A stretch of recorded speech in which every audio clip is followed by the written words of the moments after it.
There's one thing I wanted to show you guys. I don't know if you guys ever tried to like take these off of these, because I had a spare one. So when you take these off, it's actually a two-piece. It's hard to, I can't really use both hands, but when they're sitting in there, this piece separates from this piece. I'll show you here in a second.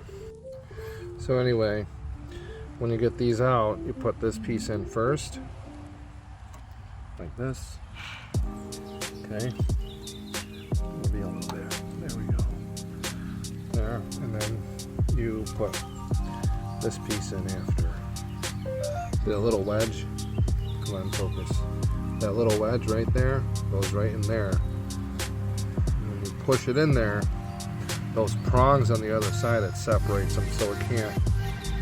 Oh, come on.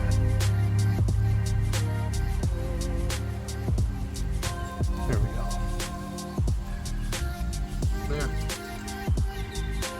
Now, you see how there's two little layers right there. You get a small little flathead and you separate them, and this top piece will come off, and then you can just pull that bottom one out. That's how you separate them out of here.